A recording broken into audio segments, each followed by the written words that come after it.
사람들의 건강을 위협하는 모든 질병에서 자유로울 수 있다면 어떨까요? 모든 생명이 건강하고 순수한 삶을 영위할 수 있다면 우리는 더 나은 삶을 즐길 수 있을 겁니다. 약을 단순히 개발해서 여기서 끝나는 문제가 아니라 처음에 시작은 질 환자들한테 좀 더 도움을 줄 수 있고 향후에 케어 또는 관리를 할 수 있는 저희가 너무 넘쳐나는 정보 때문에 잘못 알게 되고 또는 잘못 활용을 하는 형태가 돼서 오히려 몸이 망가지거나 이런 부분이 안타깝다 보니 모든 생명을 위한 건강한 삶의 도전을 계속하는 기업 리피어 헬스케어를 만나봅니다.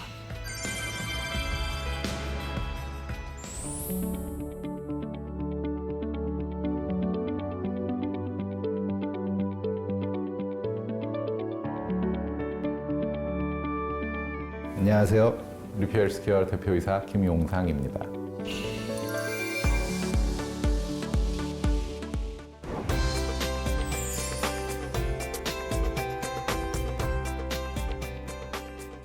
처음 회사 연대가 좀 복잡하긴 합니다. 어쨌든 제가 작년에 인수 합병한 형태의 회사이고 이 회사 자체는 1999년도에 희귀질환 약품을 유통 공급하기 위해서 설립된 회사입니다. 그렇게 해서 그런 역사를 갖고 지난 한 25년 동안 한국에 많은 희귀질환 의약품을 도입을 하고 또 희귀질환 환자를 위해 도움을 주는 회사고요. 저희 리피어 자체는 2018년도에 연세대학교하고 세브란스로부터 기술 이전을 받아서 저희가 최초 항암제하고 희귀질환 약을 개발하기 위해서 설립이 된 회사입니다. 그래서 리피어 생명과학과 기존의 BLNH 합병을 통해서 사명을 새로이 리피어 헬스케어라는 이름을 갖고 여러 분야의 헬스케어 사업을 진행하고 있는 회사가 되겠습니다.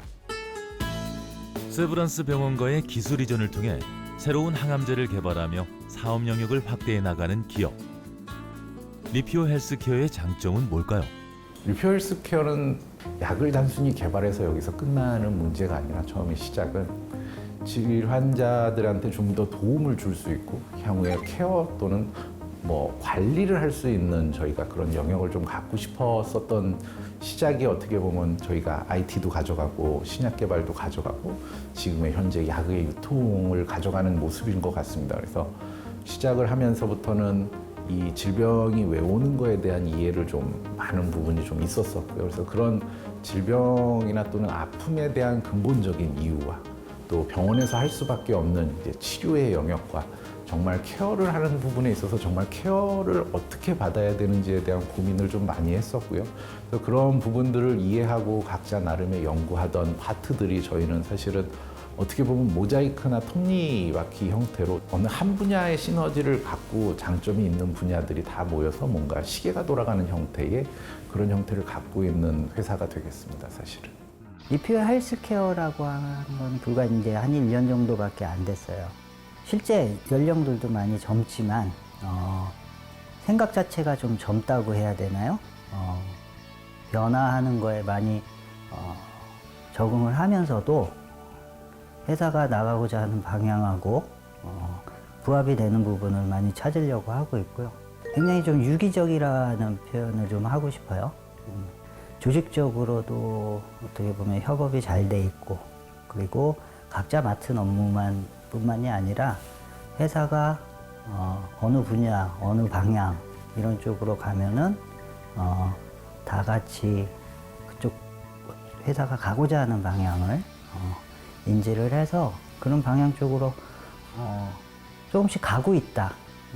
그렇기 때문에 이 가고 있는 이런 부분을 충실히 따르다 보면은 누구도 예상하지 못한 효과가 나지 않을까 그렇게 생각하고 있습니다.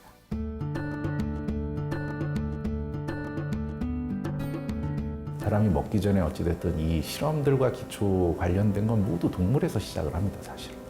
그런 부분이 좀 부득이하게 동물에서 좀 많은 실험을 하고 또 동물의 질환에 대해서도 이해를 해야 되는 영역도 있었었는데 생각지 않게 인수한 회사 쪽에서 현재 지금 이제 아까 인수 쪽 회사가 희귀질환과 동물 쪽 사료, 약품, 또 부冶품 또는 의료기기를 다 유통 공급하는 회사였습니다. 그러다 보니까 저희가 꿈꾸고 있었던 부분을 사업 확장 영역이 좀 빨라진 형태고요. 그래서 크게는 지금 아까 말씀드린 사람과 동물에 대한 양 구도로 좀 가져갑니다. 그렇지만 그 위에 저희가 꿈꾸고 있는 요람에서 무덤까지라는 헬스케어 영역은 똑같은 겁니다. 생명을 다루는 데 있어서 뭐 지금 사회는 동물과 사람을 나누지 않기 때문에 생명에 대한 중시에 대한 거는 하나인 이유거든요, 사실은. 사람에서 진행을 하고자 했던 헬스케어 영역을 반대로 동물 쪽에도 똑같이 적용을 해서 저희가 사업을 진행하는 형태가 되겠습니다. 요람에서 무덤까지 이어지는 헬스케어 사업, 정말 멋진데요. 그렇다면 이 헬스케어 사업의 기반이 되는 플랫폼은 어떤 것인지 들어볼까요?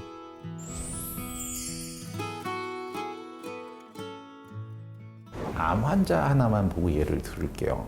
환자가 병원에 이제 발병이 돼서 진단을 받고 병원에 입원을 하면 수술을 할지 항암 치료를 할지 두 트랙을 탑니다. 또는 이제 수술을 하고도 항암을 가는 형태가 있고, 그러다 보니까는 이 환자들이 결국엔 퇴원을 해서 처음에 고민은 그거였습니다. 뭘 먹어야 되는지, 어떠한 행동의 삶을 살아야 5년 서바이벌 기간 동안 암이 재발이 안 되고, 또 그 기간이 지나서 내가 어떠한 형태의 삶을 유지를 해야 암이라는 부분을 내가 평생 데리고 사는 게 아니라 암과 나와의 거리를 두고 사는 평행선 관계가 되는지에 대한 거를 좀 고민을 많이 했었고요. 그래서 그런 부분을 좀 환자들이 좀 이해를 하고, 기존에 지금 너무 많은 정보의 시대다 보니까는 정보도 내가 취사 선택해야 되는 그런 불편함들이 있습니다. 사실은 그냥 1+1은 2라는 명확한 답이 있으면 좋은데, 그런 답은 세상에 질환에 존재하지는 않다 보니 그런 부분을 데이터를 많이 모아서 어떻게 보면 통계적인 유의를 갖는, 또는 이제 어느 정도는 답을 가질 수 있는 근사치의 답을 환자들한테 주고 싶었고요. 그래서 이제 좀 어떠한 형태로든 플랫폼을 만들어서 표준화를 좀 하는, 또는 빅데이터를 구축이 돼서 이게 좀 어느 정도의 이제 맞는 체형별 나눌 수 있는 섹션을 좀 갖고 싶은 욕심이 생겼던 거고요. 그러다 보니까는 아까 말씀드린 대로 이제 여러 시기법이나 이런 걸 같이 연구해 주시는, 또 오랜 기간 또 연구를 하고 가르치셨던 교수님도 합류가 된 거고, 또 그쪽에 운동에 관한 부분을 지난 30년 동안 어찌됐든 뭐 질환 70가지 넘는 질환으로 운동을 뭐 분류를 하고 세분을 해서 운동을 처방할 수 있는 그런 영역을 연구해 오신 분들이 있으셔서 그거를 저희가 이제 IT적인 이제 그런 플랫폼으로 담아냈다라고 보시면 될 것 같습니다. 재밌는 제품입니다. 뭐 일례로 저희가 생각하기에는 비대가 의료기기일까라는 퀘스천이죠. 사실은 내 아이나 아이의 대소변은 크게 걱정을 안 한다, 사람들이. 하지만 성인이 된 다음에 이 대소변 처리 문제는 쉽지 않은 문제고, 또 이게 또 뭐 체중이 됐든 뭐가 됐든 이제 세척의 문제, 그러니까 사후 처리 문제, 또 관리의 문제가 이제 그런 부분을 뭐 비대 형태의 것으로 바꿔서 이제 기저귀 형태로 채워지고, 채운 상태에서 대소변을 보더라도 그게 자동으로 세척이 되고 세정이 돼서 그게 이제 통에 담아지고 이제 자동 세척이 되는 그런 형태의 의료기기가 되겠습니다. 뭐 사실은 저희가 개발사는 아닙니다. 저희는 어떻게 보면 이런 의료기기들을 좀 더 환자들이 유용하게 쓸 수 있게 여러 가지 분야로 저희가 이제 임상을 같이 진행하고 고민을 하는, 뭐 어떻게 보면 이제 개발사 중에 하나가 될 수 있겠죠. 원천 쪽 개발사에서는 지금 진행하고 있는 많은 영역들이 있지만은, 첫 번째로는 뭐 어떻게 보면 제일 근본적인 문제겠죠. 대소변이 흐르지 않는 문제가 첫 번째일 거고요. 두 번째는 그 부분의 비대에 있어서 어쨌든 저희가 다 비대를 써보시지만 뭐 여러 세척 방법이 있겠지만 그 기능들이 대부분 들어와 있다라고 보시면 될 것 같아요. 국내에도 그런 필요로 하는 많은 환자분들이 계시니 국내에서도 좀 보험 요건과 여러 요건들을 좀 허들이 있기 때문에 이 의료 시장이라는 부분은 그 허들을 저희가 좀 같이 좀 넘어서 많은 환자들한테 혜택을 주고자 지금 저희가 같이 노력하고 있습니다. 모든 사람들에게 평등한 치료의 기회를 줄 수 있는 헬스케어 플랫폼 사업. 하지만 새로운 만큼 어려움도 많았다고 합니다. 회사를 운영하며 어려웠던 점은 어떤 것들이 있었을까요?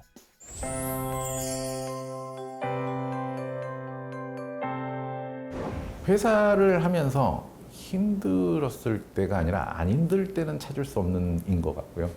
제가 사업을 저도 뭐 경영을 오랜 시간을 남의 회사를 들여다보고 경제 연구를 하고 경영 컨설팅을 해온 게 한 15년 정도 되는 것 같습니다. 사업을 한다라는 거는 제가 제 주변 지인들한테도 얘기하는데 절벽 밖에 서 있다라고 생각을 해야 된다라고 생각을 합니다. 뭔가 내가 정체돼 있거나 머물러 있는 순간 회사는 살아있지 않다라고 그럴까? 회사는 살아있는 생물과 같다라고 생각을 하고 살거든요. 그러다 보면 힘든 시간은 내가 생각하면 힘든 거고 아니다라고 생각하면 힘들지 않은 거죠, 사실은. 그렇지만 힘든 걸로 따지자면 뭐 사업을 안 하고 그냥 뭐 이제 요새 젊은 세대나 뭐 나이 드신 분들이 얘기하는 대로 월급 받고 사는 게 제일 편하죠.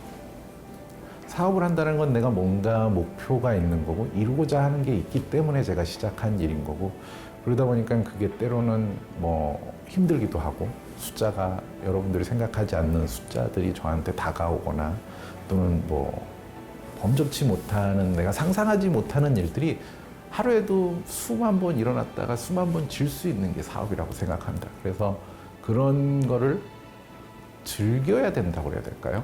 제일 중요한 건 사람입니다, 사실은.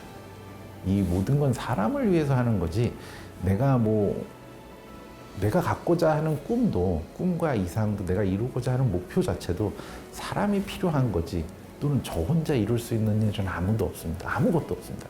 그래서 그런 부분을 어떻게 보면 잘 해결해 나가는 과정인 것 같고 사람과 사람 관계를 어떻게 풀고 그거에 어떻게 보면 또 기업 간의 얘기도 결국엔 사람과 사람 문제잖아요. 상대편의 대표이사분과 또는 관계자들과의 커뮤니케이션 또는 이해를 통해서 공동의 꿈을 이뤄내야 되고 공동 목표를 만들고 그 목표 지향점이 서로 좀 틀릴 수도 있지만 가는 여정이 될 수 있게끔은 만들어내는 게 어떻게 보면 사업을 하는 게 아닐까 생각을 합니다, 사실. 사람으로 인해 갖고 중간중간 처음에 이 약을 만들자는 꿈으로 시작을 했고 때로는 저희가 봤을 때는 뭐 사람이 변한 것 같다 또는 초심을 잃은 것 같다 또는 직원들 입장에서 또는 초기에 같이 했던 사람들 입장에서는 이게 아닌 것 같은데 또는 다른 것 같은데 그래서 서로 뭐 다툼이 일어나기도 하고 서로 헤어지기도 하고 그 과정에서 많은 또 아까 말씀드린 뭐 돈부터 시작해갖고 법적인 문제 여러 문제가 발생을 하는 거죠. 사람이 만나고 헤어지면은 사실은 이거를 깔끔하게 할 수 있는 사람은 아무도 없는 것 같습니다. 그래서 그런 문제로 인해 갖고 뭐 문제가 생기지만 항상 또 한편으로는 또 내가 생각하지 않았던 사람이 나를 더 이해도 해주고 응원도 해주고 함께 해주려고 다가와주는 사람들이 항상 있었기 때문에 지금은 하고 있는 것 같고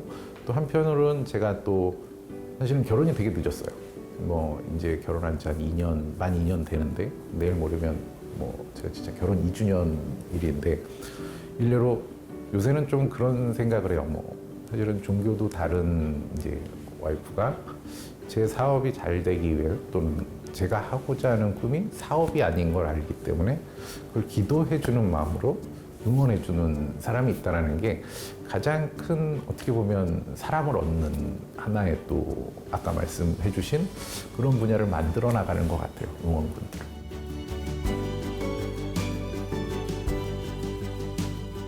요새 젊은 세대들이 이제 반려동물을 많이 키우고 또 거기에 의지도 하고 하지만 경제 활동을 안 할 수는 없으니 혼자 놓여 있는 상황이잖아요. 그래서 일례로 AI 카메라가 지금 이제 작동을 하는 상황이고 사료 배급이나 물 배급이 자동으로 컨트롤되는 상황, 배변을 넣은 게 모니터링이 되고 특이 행동을 저희가 좀 잡아내서 질환과 연계된 행동이 캐치가 되면 알람이 가서 병원 진료를 보게끔 또는 그런 이제 모션들이 의사한테 보여져서 이제 저희가 퇴근하고 가면 얘가 낮에 뭘 했는지 사실은 모르잖아요. 사실은 또 잠깐 자기 전 몇 시간 동안 보는 이 아이가 그 특이 행동을 안 할 수도 있는 거고 질병의 노출이 정말 많이 올라와 있는 상황인지도 모르는 분야도 있기 때문에 일단은 저희가 역점을 두고 있는 건 어떻게 보면 그냥 동물이 혼자 있는 동안에 모션이나 액션 또는 이런 것들 또 그다음에 이제 섭취에 관한 부분을 저희도 이제는 계속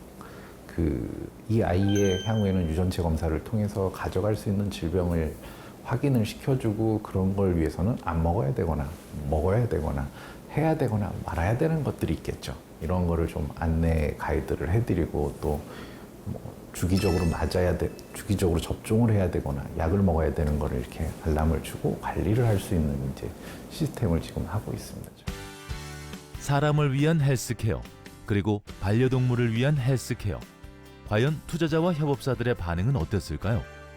건서 중에 이제 제일 재밌는 건 그런 거였던 것 같아요. 2018년도, 19년도 이쪽 들어와서 진행할 때 이제 한참 정밀 의료라는 게 떠서 AI 신약 개발이라는 지금도 이제 화두가 되는 이제 그런 부분인데 그런 분야를 공부하고 이제 알기 위해서 이제 제가 직접 영국을 가서 이제 AI 신약 쪽에는 나름 캠브리지에 있는 캠브리지 산하의 밀러 연구소라는 데가 있고요.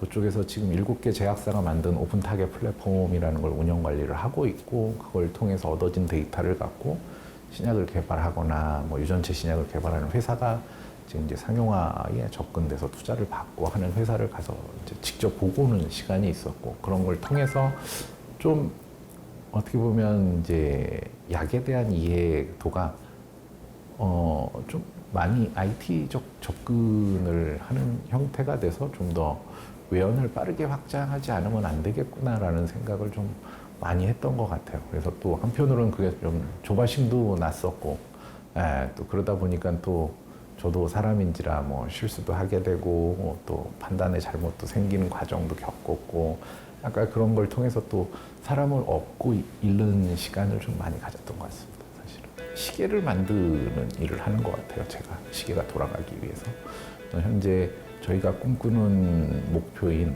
그 희귀질환 쪽 관련한 무상병원을 짓기 위해 저희가 어떻게 보면 최종 목표 주안점을 두고 얘기를 하고 있고요.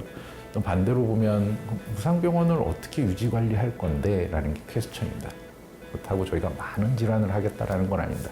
희귀질환 전문으로 하는 무상병원을 하겠다라는 거고 그 이제 이거는 약의 개발에 대한 걸 이해를 조금 하셔야 되는 부분이 있는데 그 임상에 들어갈 수 있는 환자가 그렇게 많지는 않은 영역입니다. 안 그래도 희귀질환 환자인데 이 컨디션에 맞는 약을 투약할 수 있는 컨디션에 맞는 환자가 전 세계에 분포되어 있는 거죠, 일례로. 그러다 보면 동시에 임상에 들어갈 수도 없고 관리도 안 되고 컨트롤이 안 되는 상황이니 그런 관리 컨트롤이 될 수 있든 또는 희귀질환 환자를 충분하게 어떠한 질환에 관해서 전문적으로 보는 병원이 있다 그러면 제가 봤을 때는 어떠한 형태로든 임상이 되든 연구가 되든 같이 콜라보를 하고 투자를 받기엔 너무 좋은 형태의 병원이 될 수 있거든요.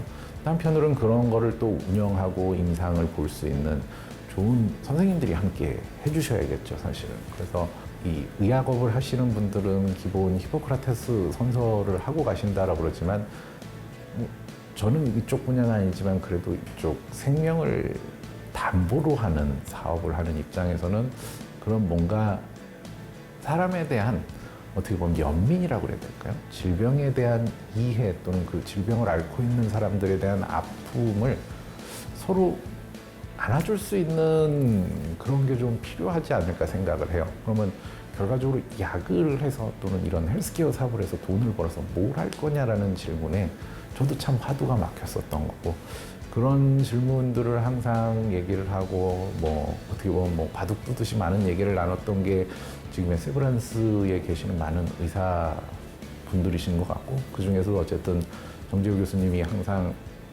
선배로서 인생의 선배로서 또는 때로는 의사로서 또는 연구자로서 저한테 많은 길을 가르쳐 주신 것 같아요. 모든 환자들이 공평하게 치료받고 관리받을 수 있는 세상을 위한 리피오 헬스케어의 중심에 있는 기업가 정신은 어떤 것일까요? 기업가 정신은 그냥 회사 이름 그대로인 것 같습니다. 사실은 정말 생명이나 삶을 다시 퓨어한 상황으로 되돌릴 수 있게끔 도움을 주는 회사가 되고 싶은 거고 그거의 궁극적인 목표는 좀 전에도 말씀드린 무상병원을 통해서 사람들한테 좀 더 많은 도움을 주고 싶은 거고 올해부터는 저희가 그냥 내부적으로 캐치 플레이 형태로 가져가는 게 되게 재밌는 질문을 하나 드리면 여러분들한테 아프면 어디 가요? 라고 물어보면 유치원생부터 해갖고 어른들까지 하는 건 다 똑같습니다. 병원이요. 그럼 안 아플려면 어디 가야 될까요? 라고 질문을 드려볼게요. 다 다 고민을 하세요. 네. 이거에 대한 답을 줄 수 있는 곳이 리퓨어였으면 좋겠는 거고, 네. 또 그게 또 같이 세브란스가 같이 꿈꾸는, 또 저와 같이 얘기하는 세브란스 내 의사분들이 꿈꾸는 그런 형태의 병원과 또는 이런 헬스케어 관련 기업의 모습이 아닐까 생각을 합니다. 사실. 사람을 제가 얼마나 이해를 하거나 때로는 이해도 못할 때도 있고, 뭐 직원이 좀 있다 보니 한 번도 저랑 부딪히거나 매일 부딪히지 못하는 직원들도 있고, 뭐 또 약을 영업을 하거나 유통 관리를 위해서 애쓰는 직원들은 저랑 해야 1년에 한 2번 보나요? 네. 그러다 보니까 많은 게 제가 하고자 하는 일과 하고자 하는 목표 이야기가 사실 밑에까지 전달되지 못하고, 뭐 이렇게 오해를 하거나 다른 생각을 하거나 뭐 이렇게 할 수 있는 사람들은 참 많다라고 생각을 해요. 그래서 처음에는 그런 것들에 대해서 참 안타까워 했었어요. 스스로 막 스트레스 받고, 이게 좀 같이 좀만 더 고생을 해주면 될 것 같은데, 같이 좀 이해를 하고 좀 나아가면 좀 서로 정말 궁극적으로 가져가는 거를 뭔가 하나 우리 같이 핵심 코어를 만들어갈 수도 있을 것 같은데 라는 생각을 했는데, 그것조차도 제가 내려놔야 되는 부분이더라고요. 그래서 지금은 그런 것도 내려놓고, 어떻게 보면 반대로 제가 부족하거나 리퓨어가 아직은 부족해서 내가 생각하는 좋은 사람들이 나를 떠나는구나 라고 생각을 하고 그러고 살고 있습니다. 사실은 지금은. 갖지 못한 기술은 협업을 통해 공유하며 더 나은 헬스케어 플랫폼을 만들어가는 리퓨어 헬스케어의 다음 계획은 무엇일까요? 모 대학과 지금 실버타운 운영 사업에 저희가 원격 진료, 복약 지도 이런 아프지 않기 위한 그런 이제 각종의 운동 처방, 그다음에 모니터링 시스템, 관제 시스템 이런 거를 저희가 할 수 없는 영역에 있는 각자 갖고 있는 장점을 갖고 있는 회사들과, 또 이런 거를 IT적인 플랫폼으로 구현한 뭐 둘 중에 한 회사겠죠. 그 회사와 또 저희와 또는 각종 병원들과 이걸 운영을 전반적으로 교육적으로 풀 수 있는 대학과 같이 아마 이런 현실적인 목표도 달성을 해야 되기 때문에 저희 플랫폼이 정말 환자들한테 얼마만큼 쓰일 수 있는지를 먼저 좀 테스트 필드 아닌 테스트를 가져가고 상용화에 접근한 형태로 아마 저희가 올해나 내년에 아마 진행을 하게 될 것 같고요. 또 한 영역은 아까 말씀해 주신 이제 케어에 대한 부분이 이제는 사람의 케어가 이제 좀 넘어서서 로봇 케어라는 영역으로 저희가 좀 접근을 하고, 기존에 개발됐던 상황에 있는 여러 가지 것들을 환자들한테 도움이 될 수 있는 상황으로 끌어올리기 위해서 공동 연구나 같이 콜라보를 할 수 있는 기업들과 같이 손을 잡아 나갈 형태가 될 것 같습니다. 우선은 그런 목표들을 뭐 저도 시행착오라는 거를 겪지 않을 수는 없으니까 시행착오를 겪으면서 뭐 궤도 수정을 한다라기보다는 방향에 대한 길이 스트레이트로 갈 수는 없기에 약간의 각도가 벗어나더라도 목표 지향점은 하나로 보고 그 꿈을 같이 공유를 해주고 저한테 힘이 돼줄 수 있는 많은 분들하고 단계 설정을 해 나아갈 것이고, 또 그런 부분들이 어떻게 보면 또 저만 할 수 있는 부분도 아니고 사회적으로 또는 또 환자들 또는 좀 더 내려가면 의료 현장에 있는 많은 분들하고도 같이 논의가 돼야 될 부분인 거고 고민이 돼야 될 부분이라고 생각합니다. 건강한 삶을 실현하기 위한 변화. 리퓨어 헬스케어가 변화를 선도하고 도전을 응원합니다. 인류의 삶이 건강한 방향으로 나아갈 수 있도록 믿음직한 동반자로서 환자들의 아픔과 고통을 이해하는 기업. 평등한 치료의 기회를 위해 모두를 위한 플랫폼을 만들어가는 기업. 모두가 건강한 삶을 살아갈 수 있도록 응원하고 지원하는 도전의 정신. 리퓨어 헬스케어의 기업가 정신을 응원합니다.